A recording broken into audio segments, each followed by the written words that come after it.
buen Dios, estamos en tu presencia y con gozo de poder abrir tu palabra. Y te pedimos, Señor, que tú nos guíes, nos bendigas con tu presencia, Señor, con sabiduría, con entendimiento. En esta clase, Señor, yo te ruego que tú nos hagas la diferencia y que no solamente podamos leer o entender teoría, sino de verdad entusiasmarnos para ponerlo en práctica. Queremos vivir lo que vivieron nuestros hermanos hace ya tantos años. Y te lo pedimos en el nombre de Jesús. Amén. Clase número 5. Y estamos ya avanzando en la mitad más o menos, la mitad del curso. Entonces vamos a hacer un pequeño resumen de lo que nos toca por delante. Esta es como la tercera sección del libro, que va del capítulo 6, versículo 8, hasta el 12, 24. Y se llama la expansión inicial, ¿no es cierto? Entonces vamos a usar esta lámina y la siguiente un poco como resumen de lo que vamos a ir comentando. Y tienen que ustedes ver en el PowerPoint que van recibiendo y también en las clases en general que el método es que primero hago un resumen como de la sección y después entro en detalles. Entonces, para que no se sientan confundido, como que estoy diciendo lo mismo una segunda vez, no, es que después estoy ya en algunos detalles que me parecen importantes. Sin embargo, es imprescindible que ustedes vean todos los detalles en los discos de audio y en el libro de texto, porque eso es verdaderamente un comentario. Lo que aquí vemos son los temas gruesos que me parecen que son esenciales para definir una línea en el libro de los Hechos, ¿ya? Bien. El tema, tanto de continuidad como de hostilidad, sigue siendo el templo. Eso es lo que ya hemos visto y es muy central. Yo no sé si se habían dado cuenta al darle una leída al libro de los Hechos de lo importante que es el templo, tanto porque se menciona como porque no se menciona. Y yo creo que detrás está un hecho que por supuesto no podemos estar seguros, pero Lucas probablemente escribió en la década del 70 y el templo fue destruido el año 70. Entonces, él no introduce esa información al libro de los Hechos, pero él está consciente de que se está cumpliendo la profecía de nuestro Señor. Y que esto que fue tan importante para el judaísmo por siglos, bueno, ya había llegado a su fin. Y él, a través del libro de los Hechos, va explicando que eso es necesario, que ya, en el fondo, había quedado obsoleto mucho tiempo antes de ser destruido. La ejecución de Esteban y la posterior persecución de la iglesia produjo el primer movimiento misionero más allá de Jerusalén. Y esto es una paradoja tan interesante, porque al final fue la persecución lo que les empujó a salir de Jerusalén. Si no, quién sabe cuánto tiempo se habrían demorado para empezar a poner en práctica Hechos 1:8, ¿no es cierto? ¿Y qué fue entonces lo que les empujó? Nada menos que el diablo, pues. Y es esta paradoja que uno tiene que verdaderamente anotarse en la Biblia. Dios a veces usa al diablo. Y es verdaderamente una paradoja porque nadie quisiera que fuera el diablo el que nos está ayudando. Pero Dios es capaz de usar todo, incluso a sus opositores y al diablo mismo. Sin darse cuenta, operó al final en favor de los propósitos de Dios. El enfoque del templo que caracterizó los primeros 5 capítulos, ahora va siendo cambiado por una visión mucho más abierta, donde tenían que incluir precisamente a aquellos que el templo rechazaba, porque el templo no permitía a los gentiles entrar hasta más allá de. Los samaritanos rechazaban el templo. Entonces había todo un mundo que estaba excluido. Y hermanos queridos, eso es una cosa muy interesante que ocurre en las religiones. Las religiones creen tener la verdad y excluyen a todo el resto. Y eso le pasó al judaísmo y es una enseñanza también para nosotros. El Señor termina el Antiguo Testamento en el libro de Malaquías diciéndole a la gente, ¿creen ustedes que yo no tengo testimonio más que en este lugar y en ustedes? ¿Creen de verdad que un Dios como yo no puede levantar testimonio en otras partes de la tierra? Y así lo deja, no profundiza mucho más, pero les dice a Israel, ustedes se han ido cerrando de tal manera que literalmente le impiden el paso a la salvación al resto del mundo. Entonces, una religión que tal vez partió como revelación, como relación, y que partió con una amistad maravillosa, con propósito y con una misión, se transformó en un obstáculo. Y esto que le pasó a Israel nos puede pasar a nosotros también y a cualquiera. Entonces son cosas re importantes.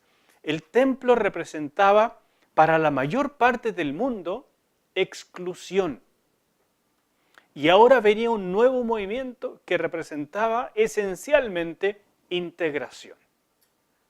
Entonces el cristianismo tiene que estar siempre con cuidado. Ustedes deben leer la historia de la iglesia, que siempre ha habido esta tendencia. O sea, cuando comenzó la evangelización hacia otras partes del mundo, a los aborígenes en Latinoamérica se les consideraba subhumanos. Entonces, había que evangelizarlos, pero ni siquiera sabían muy bien cómo, porque ¿tendrán alma estas cosas tan raras? Y empieza el ser humano a hacer unas categorizaciones, la esclavitud a través del mundo, de diferentes razas con otras razas, ha sido apoyada por el cristianismo. Porque personas han dicho, aquí hay ciertas, bases para establecer que está bien que unos predominen sobre otros, incluso que los esclavicen. Entonces, hermanos míos, el cristianismo corre los mismos peligros que cualquier otra religión en el mundo, de ser usada y abusada, en otras palabras, infiltrada por el enemigo para llegar a ser un testimonio negativo en lugar de positivo. Entonces hay que ser cuidadosos. La historia nos debe enseñar, de lo contrario vamos a repetirla. Bueno, sigo con este esquema así tipo resumen, y hay 3 claves en esta sección, que es la tercera sección del libro, del capítulo 6 al 12, 3 claves de lo que se va a enseñar en esto. La primera es que Jesús sigue siendo el corazón de la predicación. Lo grande que ellos predicaban al decir evangelizar es que Jesús murió y resucitó. Eso es el gran tema de la predicación. La proclamación se fundamenta en Jesucristo. Yo creo que ahí hay una pauta del libro de los Hechos que debe estar muy clara en toda iglesia cristiana a través de la historia. Cuando Jesús pierde el centro, entonces la iglesia dejó su fundamento. Y alguien me podría decir, pero ¿cómo Jesús va a perder el centro si se menciona en todos los cultos, de una manera u otra? Pero mire, una cosa es mencionarlo, una cosa es que salga por ahí, por allá en alguna canción, otra cosa es que seamos cristocéntricos. Porque hay iglesias que son Espíritu Santo céntricas, ¿sí o no? Hay iglesias que son psicológico-céntricas. Entonces toda su predicación gira en torno a la sanidad interior, a sentirse bien, a crecer, a ser edificado. Algunas son palabra céntrica, o sea, lo importante es explicar Biblia y que la gente conozca Biblia. Pero hermanos, la Biblia está para conocer a Dios. Y Dios mandó a su Hijo, porque es la máxima revelación de Dios. Y Él quiere que lo conozcamos a Él. Y el Espíritu Santo vino para hablarnos de Cristo. Cuando Cristo pierde el centro, algo anda mal en la iglesia. ¿Entienden? Ellos nos están mostrando esto. El centro de su proclamación era nuestro Señor. La recepción del Espíritu Santo es la gran novedad. Es lo que produjo el cambio de la época. Es lo que produjo que ahora ya no estamos en el pacto antiguo, sino en el pacto nuevo. Todo ha cambiado. La iglesia se fundamenta en que el Espíritu Santo ha sido derramado y obra. Y el obrar del Espíritu Santo se manifiesta. Entonces se manifiesta con cosas muy prácticas. La recepción del Espíritu Santo tiene manifestación. Otra cosa que la iglesia debe mantener en perspectiva. Cuando en una iglesia no hay manifestación alguna del Espíritu Santo, nunca sabemos si la persona realmente recibió o no el Espíritu Santo, algo está fallando. Y creo que ese es un principio del libro de los Hechos. Por supuesto, algunas corrientes del cristianismo han reducido esto a una única manifestación. ¿Cuál? Lenguas, ¿no es cierto? Pero el libro de los Hechos nos muestra que la manifestación del Espíritu Santo es multifacética. Existe, por supuesto, la manifestación de las lenguas, pero es muchas otras cosas. Por ejemplo, yo diría que lo que Dios realmente quiere es que a través del libro de los Hechos nosotros vayamos viendo que ellos tuvieron que aprender que en lugar de ir al templo, porque eso era la antigua forma y estaba quedando obsoleta, ellos debían transformarse en templos. Cada ser humano, cada persona. Y eso no es así como ya, ok, ahora soy templo. No, esto tiene todas las repercusiones. Porque ser templo significa ser la morada del Espíritu Santo. Por lo tanto, tiene que ser un lugar santo. Tiene que tener las características adecuadas para la habitación del Rey, del Señor. Entonces, ser un templo siempre va a ser más difícil que ir al templo. Y fácilmente, otra vez, la religión reemplaza lo esencial, que es ser templo, por lo secundario, que es ir al templo. ¿Me explico? La manifestación sin lugar a dudas más importante del Espíritu Santo es la transformación de las personas. Cuando las personas pasan del estado de desesperanza al de esperanza, del estado de no fe al estado de amor y fe, del estado de ruptura, de todo tipo de cosas quebradas, a restauración. Cuando pasa de no ver al prójimo a verlo. ¿Me entienden? Cuando eso ocurre en un ser humano, sabemos que el Espíritu Santo está actuando. Hable en lenguas o no, profetice o no. Los dones son manifestaciones del Espíritu Santo, pero son manifestaciones funcionales. Están hechos para una función. La función es la edificación de la iglesia. Entonces, si algo ya está edificado, puede ser que ciertos dones no sean estrictamente necesarios para esa congregación y son necesarios otros. Y el Espíritu de Dios es generoso para producir lo que es necesario. Pero la transformación de las personas nunca puede faltar. ¿Me entienden? Pero en una iglesia donde vemos gente que se comporta casi igual a como eran antes, que simplemente adquirieron una religiosidad y un compromiso y van fielmente a la iglesia, pero no hay un gran cambio. En la familia no testifican, casi podrían decir, es igual que antes, pero ahora va a la iglesia. Hay que dudar si el Espíritu Santo está. Porque, hermanos míos, lo que nos caracteriza es el Espíritu Santo. Si no, da lo mismo ser mormón, ser hinduista o ser del Islam, o ser cualquier cosa, da lo mismo. Si todas las religiones aportan éticamente para que las personas se comporten mejor. ¿No es cierto? En general, las religiones más bien positivas, hay algunas cosas medias raras, pero en general, todas aportan un poco. Pero el cristianismo tiene el Espíritu Santo. Y eso nos transforma desde adentro para parecernos a Cristo. No para sacar nuestra mejor versión de nosotros mismos, sino para parecernos a Cristo. Transformación. Y la tercera clave del movimiento es esto del autoentendimiento, que es tan importante. Ya lo hemos ido viendo en cada capítulo y va siendo cada vez más potente. Ellos se van autoentendiendo. Ellos van, en el ejercicio de ellos, saliendo del judaísmo. Y tienen que entender por qué y para qué. Pero para nosotros y en toda época esto es esencial, tómenlo como una aplicación. Cuando uno entra a una iglesia cristiana, uno tiene que autoentenderse, porque hay un cambio, hay un antes y un después. Y tengo que entender quién soy ahora en esto que he creído. Tengo que descubrir mi identidad en Cristo. Tengo que lograr que mi identidad sea algo que ya me quede como una buena camiseta, que me calce, que no sea algo lejano, teórico. Y eso es una autodefinición. La persona no lo puede decir al día siguiente de recibir al Señor Jesús, pero después de unos años, con una buena guía de la iglesia, esa persona tendría que poder decir, yo era, pero ahora soy. Y esta es mi nueva identidad. ¿Se entiende?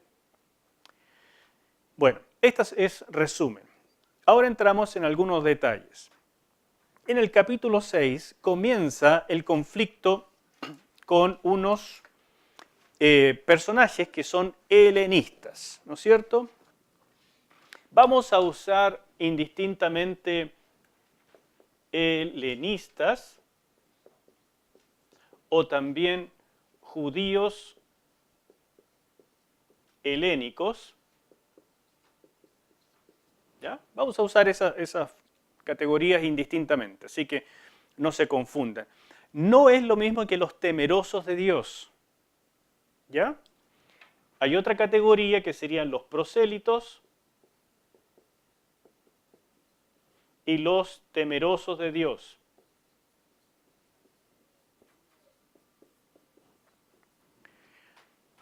Estos son judíos.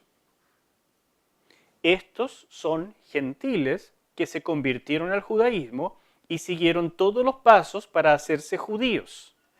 Estos son gentiles que son simpatizantes, que les interesa el judaísmo y que van de vez en cuando a la sinagoga, pero se quedan en la parte de afuerita porque no pueden formar parte de todo. ¿Me explico?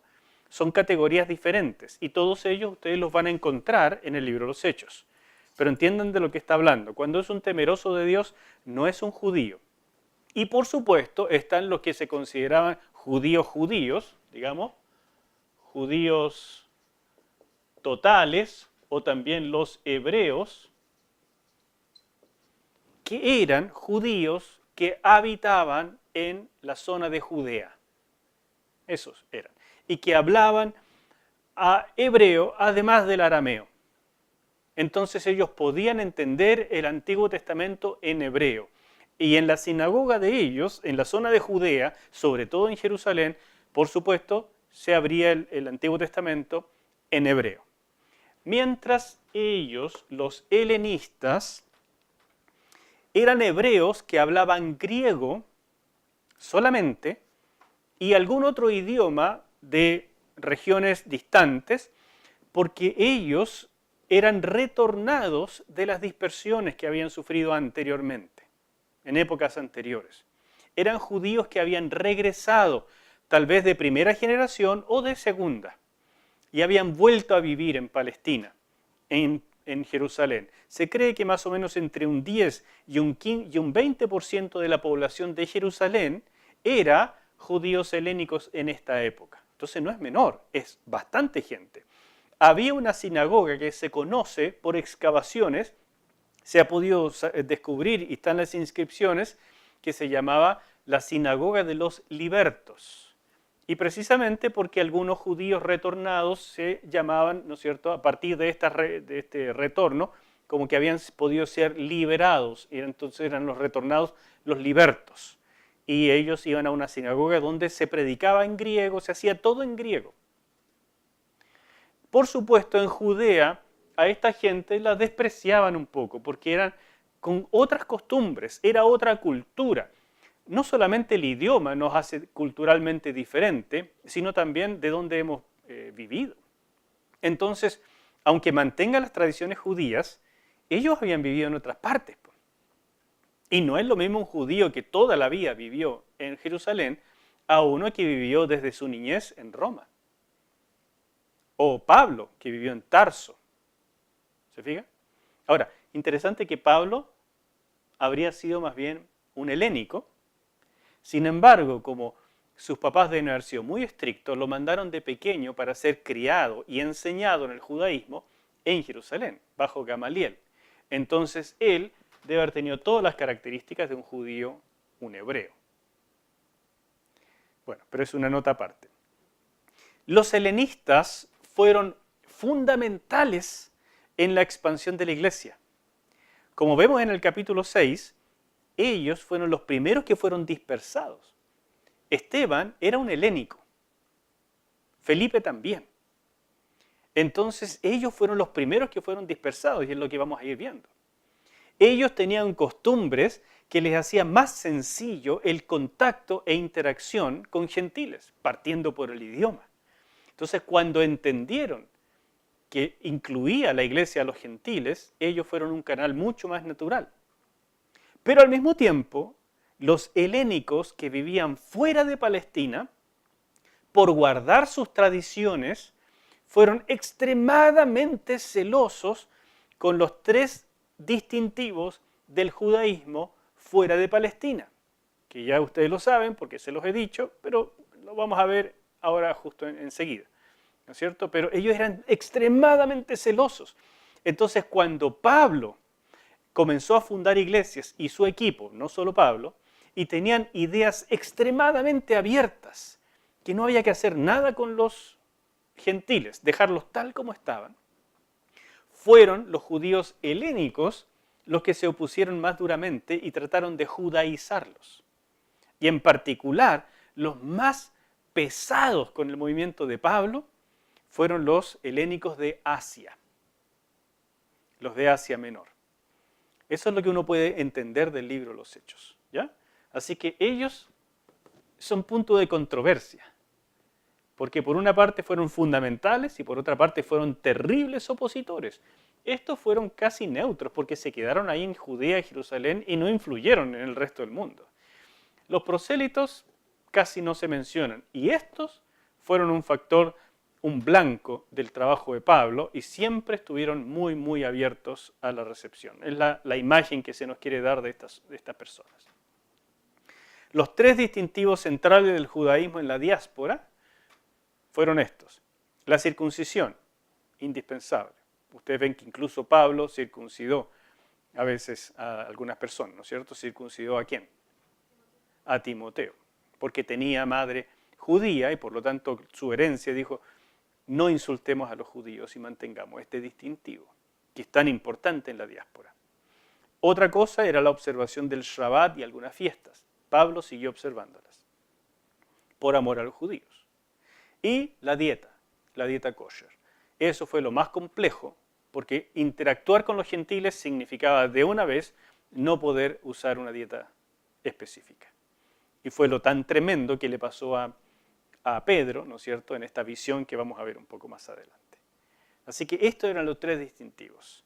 Y la carta a los Gálatas es precisamente lo que Pablo usa para explicar a la iglesia gentil y a la iglesia judía esta transición. Entonces ahí vemos la teología paulina, mientras que en el libro de los Hechos vemos el conflicto. Otra cosa de trasfondo, de contexto, es que el tema de los pobres, del capítulo 6, donde se produjo el conflicto, era fundamental. Primero, porque Jerusalén tenía una altísima población empobrecida. Vemos en el libro de los Hechos que se recogían ofrendas para Jerusalén. En las cartas paulinas también. Esa era una región muy empobrecida. Y se sabe por historias que hubo grandes hambrunas en esa zona. Entonces había mucho pobre. Los retornados no venían para hacer negocio necesariamente, venían por otras causas y aumentaban la pobreza. Judea mismo no es una gran región en cuanto a producción. El centro económico de esa zona era el templo. Entonces ustedes imagínense además lo que significa decir el templo quedó obsoleto.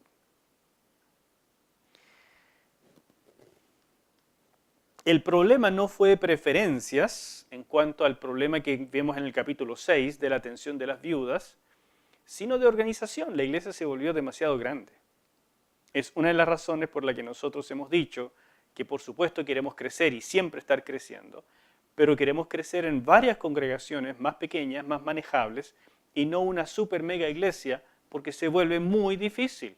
Hay que darle una administración muy profesional, y esa administración profesional empieza a perder de vista lo central, que es la simple comunión, la vivencia del Espíritu Santo, la predicación y práctica de la palabra y se vuelve una organización. Entonces, bueno, eso en cuanto a nosotros, pero a ellos les pasó, porque claro, en una predicación se convierte en 3.000 personas, en otra se convierte en 5.000, entonces, bueno, ¿y qué hacemos con esto? Y finalmente, por supuesto, la característica del liderazgo al escoger a estos primeros diáconos fue su testimonio, lo que había en ellos del Espíritu Santo, y no requisitos sociales, que es lo más típico en muchas denominaciones hoy, ¿verdad? Qué tan fiel es, cuánto aporta para la iglesia, sobre todo económicamente, es una persona educada o no, y se le levanta como líder. Pero aquí nos muestra la esencia, que sea una persona de buen testimonio y llena del Espíritu Santo. Ahí está lo central. ¿Me explico? ¿Vamos bien hasta aquí? Hablemos de Esteban un poco, el primer mártir. Lo primero que ocurre en esta situación del capítulo 6 es que se produce una murmuración. Entonces, fíjese que aunque el problema era de organización, no de preferencias, tanto el diablo como las personas aprovecharon de sacar conclusiones apresuradas y ver la mala intención. Entonces, esta es otra nota que nos hace Lucas de que aún en la mejor etapa de la iglesia es vulnerable de estas cosas. Y cuando la gente empieza a murmurar de lo que no le parece, en lugar de aclararlo, esto se transforma en una cultura de la congregación. Y esto es algo muy delicado, hermanos míos. Algo con lo que yo les pido que ustedes combatan sí o sí. Si ustedes llegan a ser ministros de una iglesia, ayudantes, misioneros, evangelistas, lo que sea, ustedes van a toparse con este problema. El problema es que no siempre podemos hacer todo perfecto. Y cuando algo no es perfecto, la gente saca conclusiones. Y tendemos a sacar conclusiones apresuradas y viendo lo negativo. Y después de sacar esas conclusiones, la compartimos con otro. Eso se llama murmuración y arruina todo tipo de organizaciones, especialmente la iglesia. El diablo queda feliz con eso y que formemos una cultura de hablar de los demás y de las intenciones de los demás, aunque no las conozcamos. Y con eso se destruye la unidad.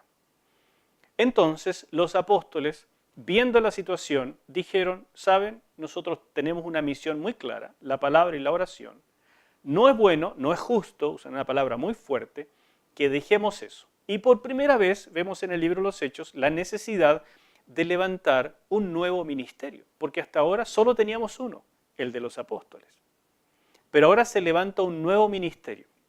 Y ese ministerio usa una palabra que llega a ser técnica después en la iglesia, que es la palabra diaconía.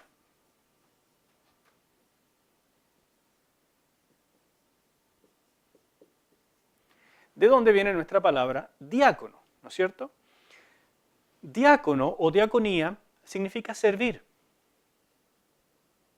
Entonces, necesitamos servidores, necesitamos siervos.